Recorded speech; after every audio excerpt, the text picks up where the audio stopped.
ಪರಮಾತ್ಮನ ಒಂದು ಮನದ ಕಡಲಿನ ಬಗ್ಗೆ ಹೇಳೋದಾದ್ರೆ ಮೊದಲನೇದಾಗಿ ನಿಮ್ಮ ಮಾತು. ಒಂದು 200-300 ಕಡಲುಗಳು ಸೇರಿದ್ರೆ ಒಂದಾಗತ್ತಲ್ಲ, ಆ ತರದ ಮನಸ್ಸು. ಅವ್ರು ಹುಟ್ಟದ ಹಬ್ಬ ಅಂದ್ರೆ ನನಗೆ ನೆನಪಾಗದೆ ಅವ್ರ ಒಡನಾಟ. ಯಾವ್ದೋ ಒಂದು ಗಲ್ಲಿಲಿ ಅಭಿಮಾನಕ್ಕೆ ಒಂದಿನ ಹಾಕಿರ್ತಾರೆ. ಸೊ ಅಭಿಮಾನಕ್ಕಿಂತ ದೊಡ್ಡ ಆಸ್ತಿ ಇನ್ನೊಂದಿಲ್ಲ ಅನ್ನೋದಕ್ಕೆ ಎಕ್ಸಾಂಪಲ್ ಆ ಕುಟುಂಬ. ಅಪ್ಪು ಸರ್ ಫ್ಯಾನ್ಸ್ ಕಣ್ಣು ನಾನು ಸುಮ್ನೆ ಹಿಂಗ್ ನೋಡ್ತಾ ಇದ್ರು, ಅವ್ರು ಕಾಣಿಸ್ತಾರ ಯೋಗದಲ್ಲಿ ಹೊಟ್ಟೆ ಹಿಂಗಾಗುತ್ತೆ. ಹೌದು, ಒಂದು ಸಿನಿಮಾದಲ್ಲಿ ಕಾಮನಬಿಲ್ಲು ಸಿನಿಮಾದಲ್ಲಿ ತೋರಿಸ್ತಾರೆ. ಅದನ್ನ ಮನೇಲಿ ಮಾಡ್ತಿದ್ದಾಗ ಆ ಪೋರ್ಷನ್ ಬಂದ್ರೆ ಓಡ್ಕೊಂಡ್ ನೋಡೋರಂತೆ ಪುಟ್ಟು ಪುನೀತ್, ಅದನ್ನ ಹಿಡ್ಕೊತೀನಿ ಅಂತ.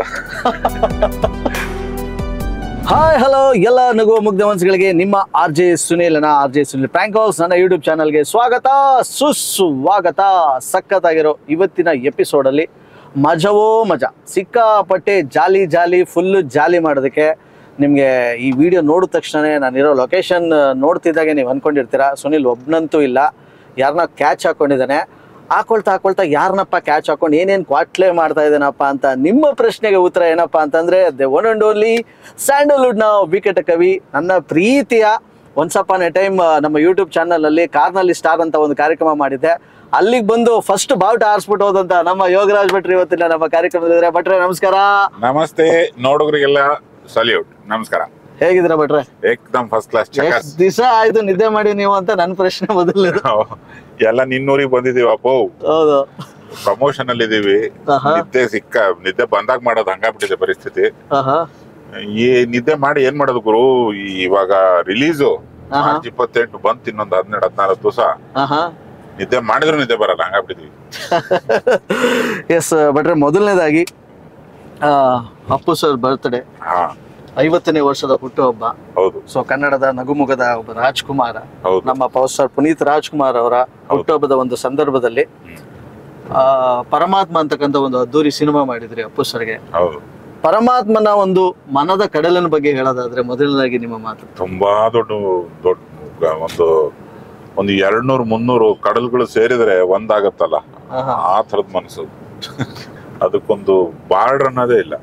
200-300 ಕಮ್ಮಿ ಹೇಳಿದೆ ನಾನು. 2 ಕೋಟಿ ಕಡಲುಗಳು ಸೇರಿದ್ರೆ ಅಷ್ಟು ದೊಡ್ಡ ಕಡಲು ಇಟ್ಕೊಂಡಿದ್ರು ಅವ್ರ ಹೃದಯದಲ್ಲಿ.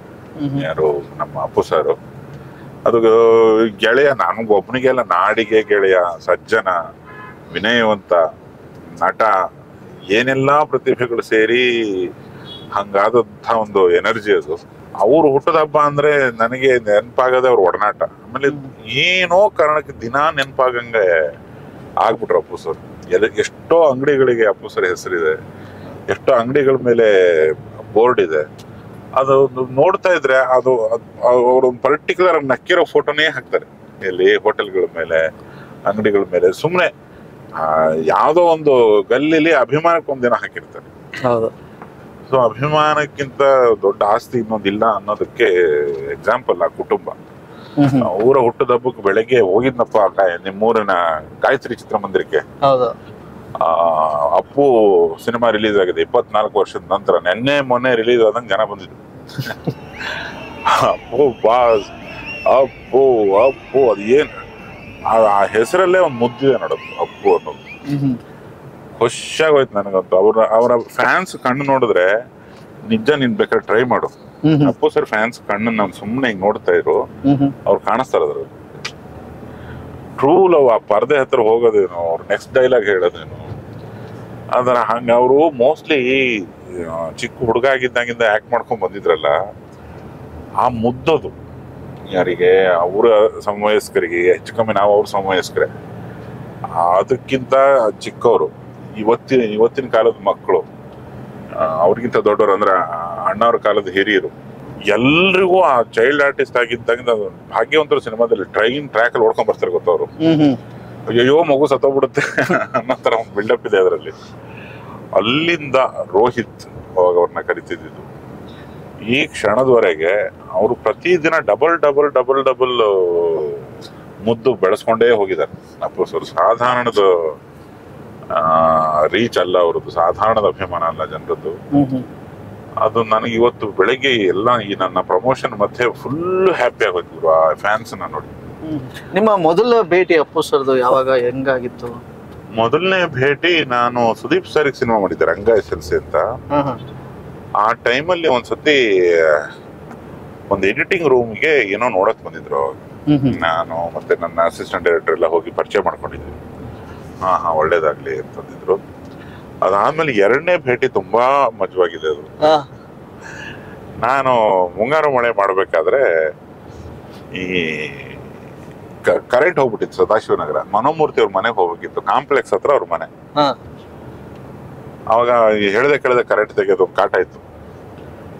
ರಾತ್ರಿ ಎಲ್ಲೋ ರೈಟ್ ಲೆಫ್ಟ್ ತಗೊಳ್ಳೋದು ತಪ್ಪಾಗ್ಬಿಟ್ಟು ಆ ಕಾಂಪ್ಲೆಕ್ಸೇ ಸಿಗ್ತಾ ಇಲ್ಲ ನನಗೆ. ಕತ್ಲಲ್ಲಿ ಕಾರ್ ಲೈಟ್ಗಳು ಅಲ್ಲೇ ಏನೇನೋ ಮಸ್ಕ ಕಾಣಿಸ್ತಿದೆ ಮುಂದೆ. ದೊಡ್ಡ ಕಾಂಪೌಂಡ್ ಬರ್ತಾ ಇದೀನಿ.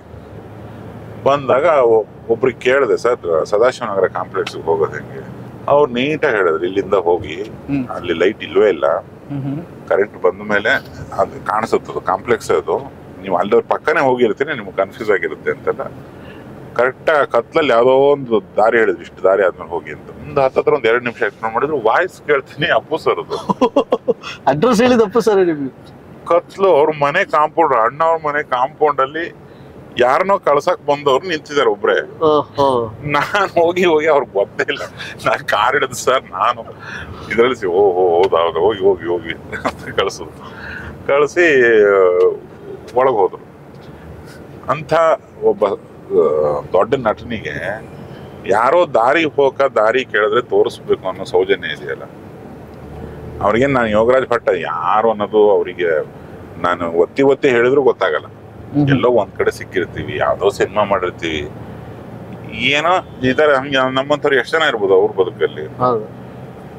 ಹಂಗೆ spending some amount of time ಅನ್ನ ಕಾಮನ್ ಅಂದಾಗ ನನಗೆ ಒಂಥರ ಹಿಂಗೆ ಇಷ್ಟು ಸರಳತೆ ಇದು. ಕಾರ್ ಓಡಿಸ್ಬೇಕಾರೆಲ್ಲ ಸುಮಾರು ಹೊತ್ತು ಹೋಗ್ಲೇ ಇಲ್ಲ ನನ್ನ ಕಾಂಪ್ಲೆಕ್ಸ್ಗೆ. ಹೆಂಗ್ ಬದುಕ್ತಾರೆ ಎಷ್ಟು ಸಜ್ಜನರು ಇವರೆಲ್ಲ ಅಂತ ಅನ್ಸಕ್ ಶುರು ಆಯ್ತು. ಆ ಭೇಟಿ ನಂಗೆ ಯಾವಾಗ್ಲೂ ನೆನಪಾಗತ್ತು. ಅದು ಬಿಟ್ಟೆ ಇನ್ನು ಒಡನಾಡಿದ್ದು ಆ ಜೋಕು ಈ ಜೋಕು, ಅವ್ರ ಎಕ್ಸ್ಪೀರಿಯನ್ಸ್ ಹಂಚ್ಕೊಂಡಿದ್ದು, ನಮ್ಮ ಎಕ್ಸ್ಪೀರಿಯನ್ಸು, ಆ ಥರದ ಜೋಕ್ಗಳು ಎಲ್ಲ ತುಂಬಾ ವಿಲೇವಾರಿ ಆಗಿದೆ ನನ್ನ ಅಪ್ಪು ಸರ್ ನಡುವೆ. ದಂತಕಥೆಗಳು, ತಂದೆಯ ಕಥೆಗಳು, ಅವ್ರು ಚಿಕ್ಕವರಿದ್ದಾಗ ಅವ್ರ ತಂದೆ ಜೊತೆ ಒಡನಾಡಿದ ಕಥೆಗಳೆಲ್ಲ ತುಂಬಾ ಚೆನ್ನಾಗಿ ಹೇಳ್ತಿದ್ರು ಅವ್ರು. ಅದೇನೋ ನೌಲಿ ಅಂತ ಬರುತ್ತೆ, ಅವ್ರ ತಂದೆ ಹಿಂಗೆ ಯೋಗದಲ್ಲಿ ಹೊಟ್ಟೆ ಹಿಂಗಾಗುತ್ತೆ. ಹೌದು, ಒಂದು ಸಿನಿಮಾದಲ್ಲಿ ಕಾಮನಬಿಲ್ಲು ಸಿನಿಮಾದಲ್ಲಿ ತೋರಿಸ್ತಾರೆ.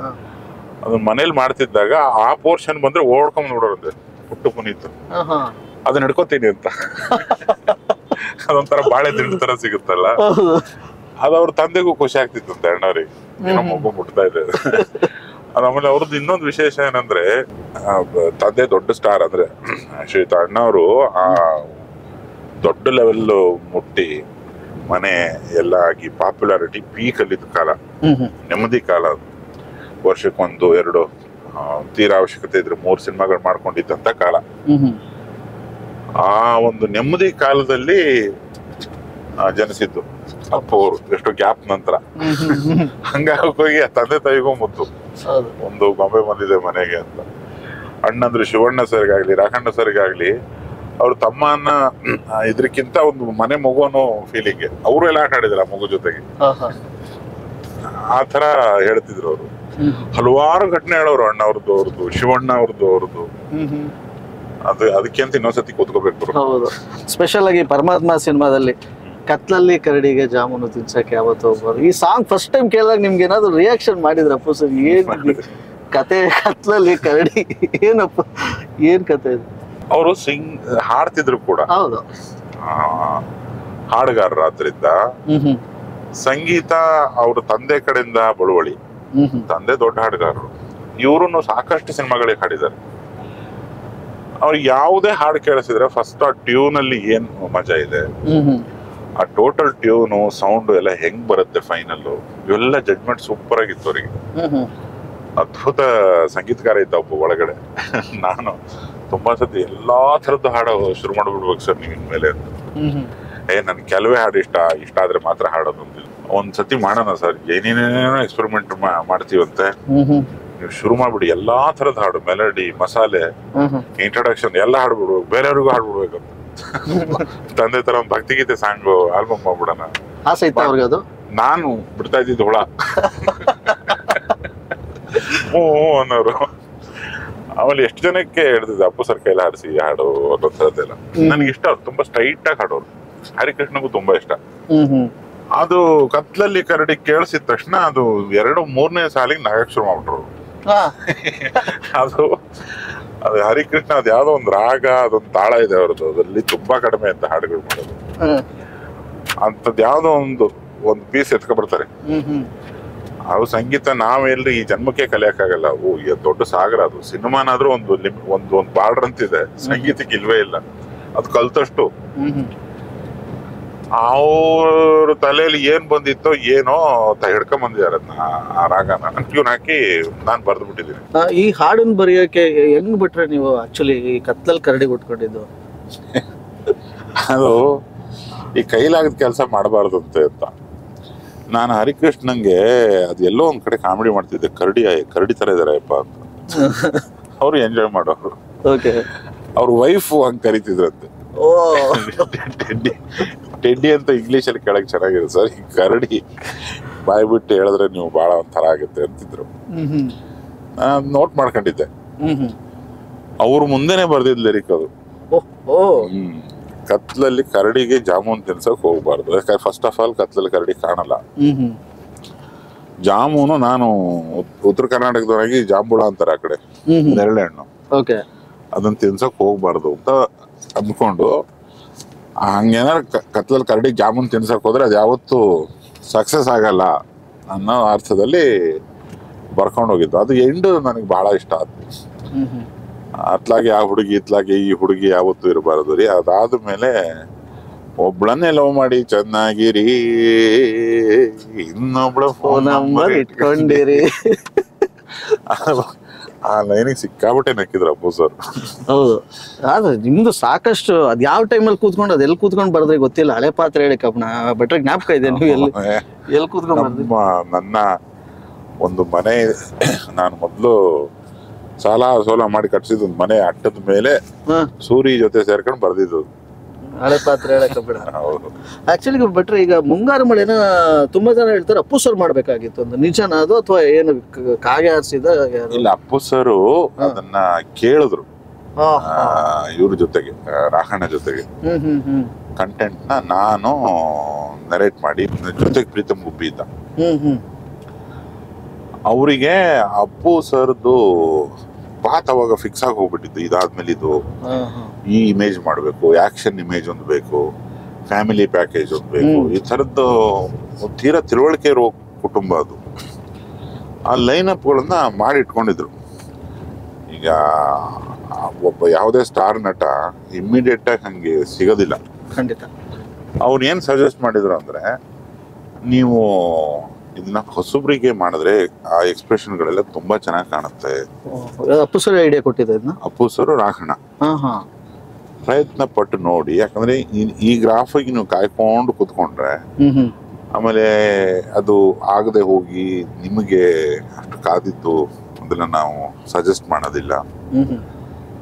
ನನ್ಗೆ ತುಂಬಾ ಇಷ್ಟ ಆಯ್ತಿದ್ದು ಅಂತ ಇಬ್ರು. ಅದು ಅಂದ್ರೆ ರಫ್ ಡೈಲಾಗ್ ಸಮೇತ ಏನ್ ಹೇಳಿರ್ಲಿಲ್ಲ ನಾನು. ಒಂದು 60% ಮಾತ್ರ ಹೇಳಕ್ ಸಾಧ್ಯ ಇತ್ತು. ಆಮೇಲೆ ನಂಗೆ ಅವತ್ತು ಇವತ್ತು ಯಾವತ್ತು ಕಥೆನ ನೆಟ್ಟಿಗೆ ಹೇಳಕ್ ಬರಲ್ಲ. ಹಿಂಗೇ ನೋಡ್ತೀನಿ. ಒಂಚೂರು ನಾನು ಆ ಕಡೆ ಈ ಕಡೆ ಗಮನ ಆಯ್ತು ಅಂದ್ರೆ ಹಂಗೆ ಸ್ಕಿಪ್ಪು.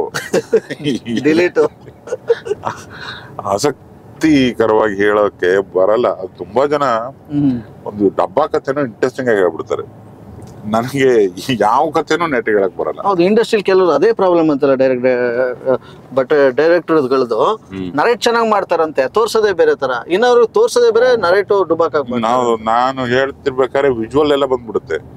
ಕ್ಯಾಮ್ರಾ ಹಿಂಗ್ ಇಡ್ತೀನಿ ಅನ್ನೋ ರೇಂಜಿಗೆ. ಅದು ಬೇಕಾಗಿಲ್ಲ ಕತೆ ಕೇಳೋರಿಗೆ. ಟೆಕ್ನಿಷಿಯನ್ಗಳದೊಂದು ಬಾಧೆ. ಆಮೇಲೆ ಇವಾಗ ಸುಲಭ. ಹಾಡು ಅಂದ್ರೆ ಇವನೇನೋ ಮಾಡ್ತಾನೆ, ಕತೆ ವಿಜುವಲ್ಸ್ ಅಂದ್ರೆ ಪ್ರೆಸೆಂಟೇಷನ್ ಬೇರೆ ಇರುತ್ತೆ ಅಂತ ಹೊಂದ್ಬಿಡ್ತಾರೆ. ಬಟ್ ಅವಾಗ ಅವ್ರ ಸಜೆಷನ್ ಕೊಟ್ರು, ಒಳ್ಳೇದಾಗುತ್ತೆ, ನೀವು ದಯವಿಟ್ಟು ಹೊಸಬನ್ನ ಹಾಕೊಂಡು ಮಾಡಿ ಬರ್ಬೇಕು ಇಂಡಸ್ಟ್ರಿಗೆ ಅನ್ನೋ ತರ ಹೇಳಿದ್ರು. ಅದು ಅವ್ರು ನೋಡ್ದಂಗೆ ಆಯ್ತು. RJ Sunil Prank Calls.